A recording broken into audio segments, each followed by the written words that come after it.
All right, we're streaming here. We're live right now. Yeah, we're live right now. Hey, Chris, how we doing, my guy? Doing well, man. Doing well. The Timberwolves aren't doing so well though, Hey, it's actually. about to change tonight, I think. I don't know. Yeah, I mean, I sure hope so. It's these these past two games have kind of not wavered my fandom, but it's been tough to watch. How do you, I mean, so it's not all bad though, is the funny thing, and that sounds weird to say with the cat injury in the last two games, but that Pacers game, man, was like the best Timberwolves game I think I've watched in the past 3 years. That Yeah. was the best I've seen them play against a super hot Pacers team that had just came in and won five straight. So I mean, like, what I just don't get how you carried that game over to Charlotte, where you absolutely just get bodied in the second half by an injured team that doesn't have LaMelo or Miles Bridges. Yeah, it's hard because some of those wins we got, and I think did we go on a 3 or 4 game win streak? They were just against the teams that we were playing. It was literally like an exoskeleton of those teams. Like we were just playing such injured teams. So this season has just been so hard to read. And this is that 20. We got to that 20 game stretch where at the beginning of the season, that's where we said we'd be able to say if the trade was good or the trade was bad. I We don't are at know. the 20-game stretch, man. I don't know I if we think can we have even. to. I mean, as of now, like it's been horrible. I mean, we're talking like we got rid of. I think we went in waves as Timberwolves fans. I think at first we hated it, and then we talked ourselves into liking the trade, and then we really talked ourselves into thinking it was one of the best trades ever. And then now we're kind of stuck in a situation where our team doesn't have any heart. I wonder why. We traded away literally our three Hardest major playing players. hardest playing players that we have. Like even Malik Beasley was one of the hardest working players on the team, and he brought the fire. He literally would hang on the rim and yell before the game. I don't know. I think it's not even the losses that have been getting me so much this year. It's just the lack of energy that this team plays with. I think the biggest thing last year is they'd mess up a lot. Like they did a lot of things like we didn't think were good at all, really. But every single night, man, you had guys just playing their hearts out, and I think that's the reason they squeezed the most they possibly could out of that season. I don't think the ceiling for that Timberwolves team was any higher than they made it. Like they made it to the first round and gave the Grizzlies a fight. That's probably the highest ceiling that team, had, and they achieved that. And then this year, the ceiling, I think, if they figure out how to play like the Pacers game, is pretty high. It's it's pretty deep in the playoffs high. It's just they are not playing at all up to what they can do. And I think that's the really frustrating part and the reason that I've had to turn the last three games off in the second half because I can't watch that. It makes me too mad. Yeah, bro. This year we were talking about this before we decided to go live. Which, by the way, thank you to everyone tuning in right now. Um, we just decided to go live here before the Grizzlies game. Just talk about it a little bit quickly because I mean the game's starting at 7, but that's going to be more of like a 7:15, 7:20 start, so we can get a little talking in here. But the fun part about last year's team is everyone, the whole community was having fun. Even if we lost, we were having fun. Like the whole team was fun. Everything was fun about it. And I think something that you can look at is the 2 pajama pictures that they took. Last year when they put on the PJs on the plane, it was just such a wholesome, exciting picture. This year you look at the picture, it doesn't look like they're all having fun. I don't know. I don't think that this team is as close as they were. And obviously it's hard when you're losing a lot of games to like each other. But I don't know, Chris. Is it too late for this Timberwolves team? Not too late. I think too late's the wrong word here. I think one of the main reasons we can look at this little, stretch of losing here after a very curious 5-game win streak that I don't really think represents how well they were playing. So we'll include all these 8 games because I don't. Besides the Pacers game, the last 8 or so games have not been good. I don't think from this team really. Yeah. You look at the guys who are out: Jordan McLaughlin, Jaden McDaniels, Torian Prince. Those guys are kind of the meat and potatoes of the team that kind of differentiate from the top half of the talent with, Gobert, Ant, D'Lo, Cat. So having those three guys out, I think, has been really tough for the past week here. Because I mean, that's just more minutes to Austin Rivers, who's had to start the past two games, which is not ideal. Not at I all. still think Austin is, giving his best effort in trying to be a good player and a good leader, which is another issue in itself that Austin Rivers has to be the leader of the team. But it starts there, I think, losing some of that defensive shooting from those guys. And I think it's a lot of the same old of just not figuring out how to, get everyone their own. There's a pretty big ego issue, I think, in this team that clouds over a lot of them. And it definitely affects Ant, D'Lo, Cat, and I think Rudy Gobert, I think to an extent has kind of shown his on the court. You can kind of tell when he's not happy. He's getting the ball is another thing. So, I mean, this starting five just needs to figure out how to play. And I think Cat being out here for the next 4 to 8 weeks, I think will give this team a chance to kind of go back to something a little bit more normal that a lot of them are used to, which is just the one big system with Kyle Anderson starting at the 4.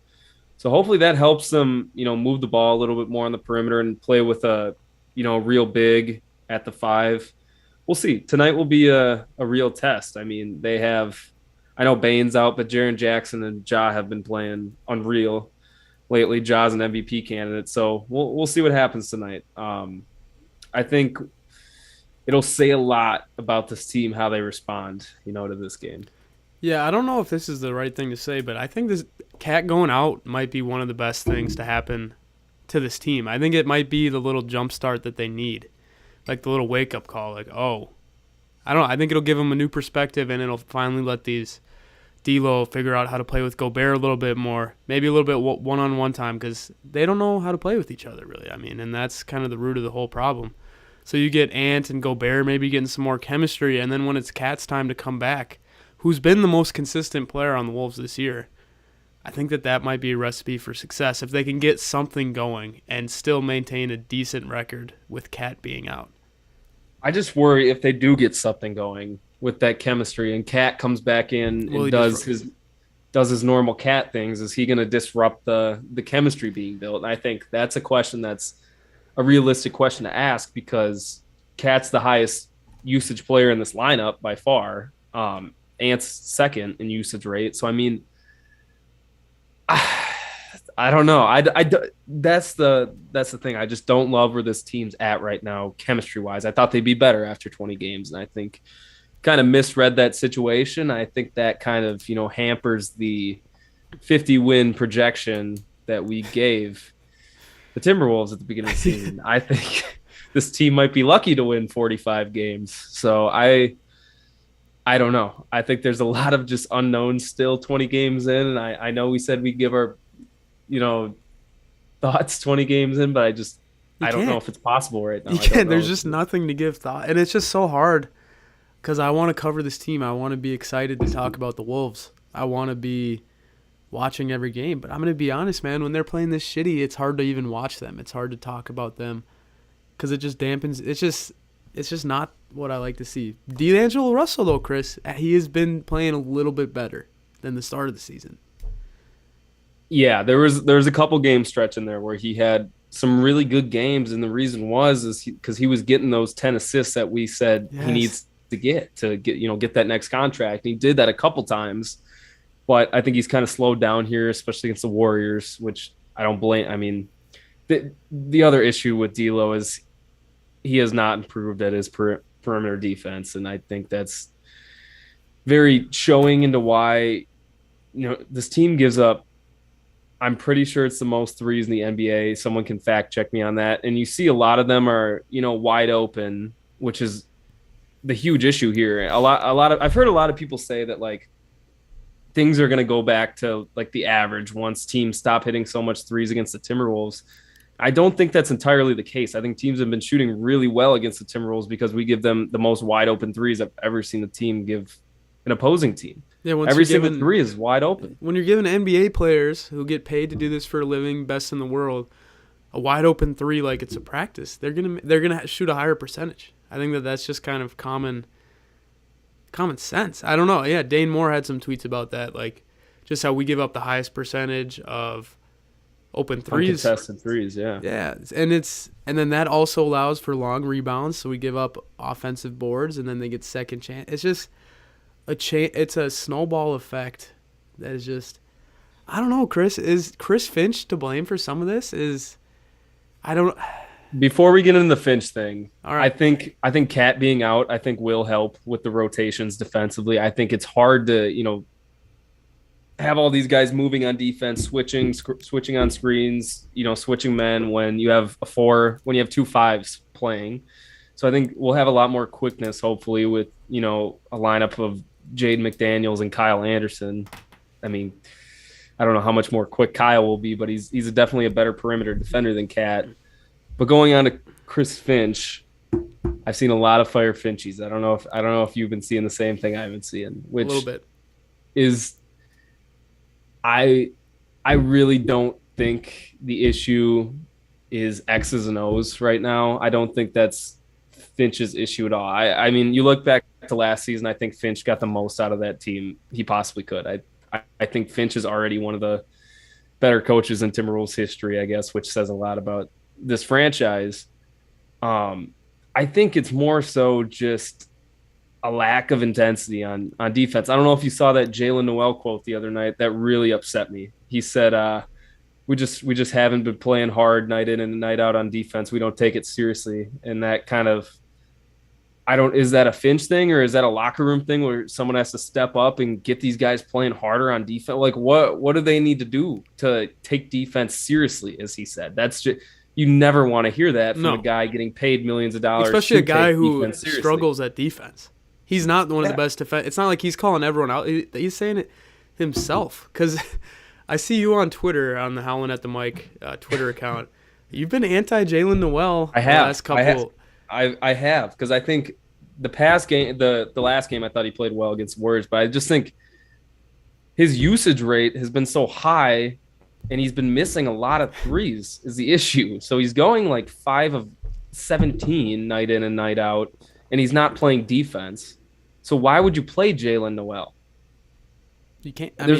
He's got to do something on defense for you to play him, and that was his issue last year. Yeah. Chris, how much would you be willing to give up at the trade deadline to get Patrick Beverley back on this team? Because do you think that would help solve these defensive intensity problems? Like, I really believe that trading away him and Vanderbilt really hurt this. I think that missing those 2 guys is hurting this team way more than anyone is even thinking. You need a grinder or some type of leader in the locker room. So, I mean, you have a 2nd-round pick you acquired from –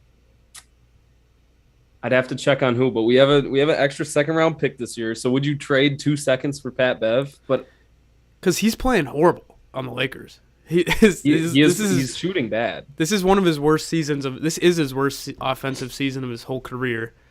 And I'm sure the Lakers don't really care. Like, if we offer them 2 seconds, I think he's that valuable. I really wouldn't mind. Like, I just think that would bring full energy back to the Wolves. And I think he'd come back too. I think he'd come back. Let me hit you with this. So the Gobert trade was 4 firsts and a pick swap. Is that right? Or was it 5 firsts? 5 if you include, what's his face? The center on Utah. Sorry, what'd you say? So the Gobert trade was 4 first-round picks and a pick swap, right? Or was it 5? Something like that. I think it was 4 firsts. And you traded the center from Auburn, who's having a pretty decent year, actually, with the Jazz. I think he's leading the league in blocks or something. Yeah. You traded, so it's probably a discount Gobert, and you traded Malik, Vando, and Pat Bev. And you look at the other trades that happened in the offseason, and specifically the DeJounte Murray one, because me and you were both really high, I think, on getting DeJounte Murray when those reports were coming out. We were high on him for sure. And the Hawks got him for 3 first-round picks, and he's absolutely balling right now in Atlanta. So hindsight being 2020, would you rather have taken that deal right now than the Gobert one? I mean, yeah. DeJounte Murray's got the defense. He's got the I don't know grind where he would have fit mentality. in on this team because we'd have D'Lo, Ant, and DeJounte Murray, and Jaden McDaniels, and Patrick Beverly still. So I don't know where he would have fit in on the team, but yeah, I think that would have been a better trade at this time. I don't know though. Like, would we be still saying the same thing if we made that trade? I don't know. I don't know. That's the thing. And then the other thing we were talking a lot about Miles Turner last year, and the Timberwolves probably could have had him and Buddy Hield for 2 firsts, right? Yeah. Which Miles Turner is absolutely balling right now, and he drop balling on us? Dropped 37 on us. He's been balling. I mean,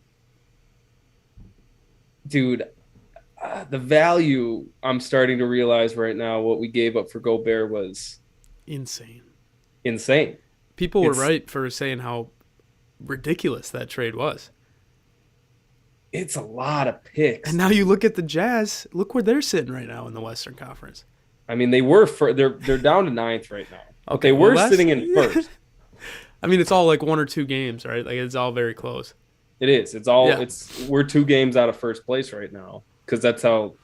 I don't know if you say competitive or underwhelming. Shitty. I don't know what Shitty. the West is. So we'll go back to the 20-game question. Would you take the trade back right now and roll with the same crew that we rolled with last year? I would. I love that team from last year, bro. Malik Beasley's my favorite player. Pat Bev, I just love. I mean, the more you look at it, and like, it's just kind of sad. I mean, Pat Bev gave everything to this city. He did all that just to get traded away and just have the story end, the book get slammed shut just like that. Yeah. You know what I'm saying? A grind. We need a grinder. We had 3 grinders, 3 just absolute grinders. Were they amazing? Probably not. No. I mean, Vando didn't really have any hands. He was a bit wiry. Pat Bev. Malik was missing a lot of threes that year, but they look a lot better than what this situation is right now. And of course, we're looking at it right now very, very closely from where we are right now. I mean, maybe we figure it out. Maybe we go on a huge win streak. Cat comes back and we're even better than we were.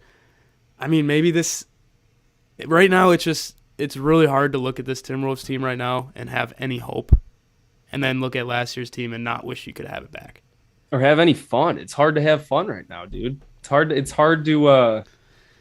Does that start it's hard with to Ant? like anything. Does that start with Ant? I think Ant has been a big reason, because he was kind of the young, fun, child type guy. Like, just like, I don't know. He was kind of the heart and soul of the team besides Pat Bev. And then now this year it just doesn't seem the same.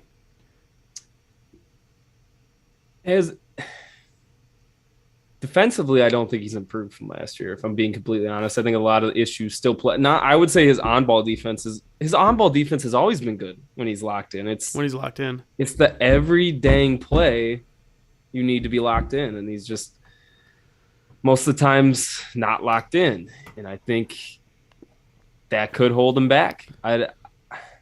I think he's settling for a lot more jumpers this year too than normal, which is a lot for him because he does take a lot of ISO jumpers anyway. I don't know. I think last time we talked about Ant like 2 weeks ago too, and I think we were really hoping to see more from him, and I don't think we've seen the more yet that I've really wanted to see. But again, to the Cat point, I think Ant's usage going up, we'll see how it affects him. I don't know if Ant should be a really high usage player like that with the ball in his hands all the time, but it's going to happen. We're going to see what a Timberwolves team with just Ant is like. So, all right, I'm going to ask a comment in the poll right now. Would you take the Gobert trade back? See what the reaction is. And I think we should get to some comments. We got some people in the comments section. I'm happy everyone's tuning in. Thank you guys. Yeah, it's fun. It's fun being able to engage with the community again, man. I think I've been missing that. What'd you think of the while you're reading? What'd you think of the jerseys on court? How do you like them? I like them better, dude. Did I tell you I went to the Heat game? No, you didn't. I How's forgot to. that? It was fun. We sat way up in the upper bowl to start, and then we did the classics, scout out the lower level, got in our Yep. seats probably about 12 rows behind the Timberwolves bench, and Nice. that was for that third quarter. So they were going off in that third quarter. So yeah, it was cool. I really liked the Lego jerseys, is what we call them now. They They didn't have do the look like Legos. they didn't have the custom court. Yeah, I don't think Um, they had it ready. yeah, they didn't have it ready, so I missed out on the opportunity of seeing the first ever alternate court in Timberwolves history, which I don't know if that's a good thing or a bad thing. So Colton Nesland, we're gonna lose tonight, and I'm already prepared for it against the damn Grizzlies. It's been so disappointing. We've lost so much. We've lost so damn much lately, and and new comment. And Cad is out right now with the damn injury, so I lost faith right now on my home state team, our Timberwolves. Colton does not sound too happy right now with the Timberwolves. He's No, usually I so up. would. I wouldn't be happy either. And I think the big.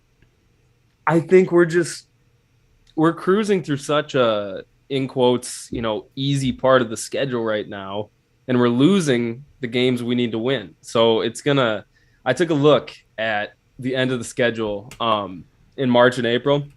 There's a 12 game stretch of like a bunch of Nets games, a bunch of Suns games, some Mavericks in there. It is brutal. The last 3 weeks of the season are terrible, and that's the games you got to win. So, like we said in the beginning of the season, the way this could blow up is if they start the season slow against these easy teams. Which is exactly And what happened. what they're doing right now, yeah, they're losing to depleted bad teams, not even just bad teams, depleted bad teams. So Chris, I don't know. this is a weird thing that just happened. Shout out to Jackie in the comments, which is I am Timberwolves fan. He got a new name, Jackie. Wendell Moore got the start right now for the Wolves. Oh, really? We're 4 minutes in. Grizzlies are up 11-2. John Morant has 5 points. Brooks has 4. Only person to score for the Wolves, Chris, who is it? Wendell Moore. Kyle Anderson has 2 points, shooting 1 for 4. So, yeah. I mean, I guess we can just keep talking for a little bit because we. I mean, I don't expect them to win the game tonight. The Grizzlies are a much better team. Jackie's asking what's the best streaming website. We're not recommending anything. What would you say? Like website to stream videos yourself or to watch stuff I on? think to watch the Wolves game is what he's saying. Oh, do stream East. Yeah, stream East. I think is Stream the East. best way to watch them. Also in the comments, whoever's watching right now, should me and Chris come back and maybe do a live stream of game? Are you missing that at all, Chris? You think that's I do. what I do like the live streams. Those are fun. is that what we're missing? Because I feel like I don't know. It just hasn't been too fun. Like it's been hard to talk about the Wolves. Like would a live stream kind of give us that jump start? Yeah, but the issue is, do we pick like a marquee matchup like we usually did last year? Or do we try to just pick a win to see them play? Okay, it's the issue there. I don't know, man. I don't know. I You got don't any know other either. topics you want to talk about here? Just not about the Grizzlies. Just kind of a Mm. random stuff that's come up. Luca Garza was the G League Player of the Week. I don't know if you saw that he was averaging 29 and like 14 or something. So I think him and AJ Lawson got signed to the actual squad. So with Cat out for an extended period of time, I think you're going to see a lot of Naz Reid at the backup 5. So I think Luca kind of takes Naz's spot. It's kind of the reserve big, and if Naz is going to play the 4, Luca can play the 5. I mean, he's So just I'll be excited for that. He's an NBA ready player. Like he just when he got to the league, he had no like room for growth really. Like he was just kind of at his peak, which was pretty good, National Player of the Year. So I mean, he's kind of a guy you can plug in at any time, and he's not really going to hurt the Wolves at all. He's going to help us, but I just don't know if his ceiling's that high. We were high on him in the draft. I remember that. We were him and Io Desaumo. Yes, Desumo. him and Io. I am excited to see AJ Lawson though too. He was averaging 18 down there, and he was shooting well from the three. And I think the other issue is we have not been hitting our 3-point shots. So Yeah, what about frickin' Bryn Forbes? What happened to him? He's been horrible this year. He sucks. yeah, He sucks. our shooters not hitting shot. I mean, if I'm looking at the trade deadline here, I need at least one grinder, and I need one big personality grinder too. Dude, Someone who's get gonna Pat Bev. Let's someone get who's Pat gonna Bev back. make a presence in the locker room and go do the dirty work. And I need a shooter or two that's actually gonna hit shots. So whether that's maybe if Buddy Hield becomes available, you can maybe throw 2 seconds at him or something. We need something, someone to hit some shots here on the perimeter. Yeah, Especially with Cat out now. He's our best 3-point shooter. Who's going to hit threes? Ant doesn't hit him at a high clip. Chris, when we end the stream, are you gonna rush over to watch the game, or are you? This is not getting me positive on the game at all. Well, now that you said it's an 11-2 run, I think I'm going to a movie tonight, so maybe that'll be my way out of watching the Wolves for tonight. The new Black Panther. It's a good movie. I watched it. Oh, Wolves are coming back. Are the Wolves back, Chris? That's the question. Kyle Anderson, 5 points. Russell, 3 points. He hit an early three, so it could get going for him. And Ant has 2. Okay. So what I think is, what are we right now? Are we 10 and 11 through 21 games? Yeah. What does this team have to be through 40 games to have a shot at being a top 6 seed, do you think? To not make the play-in?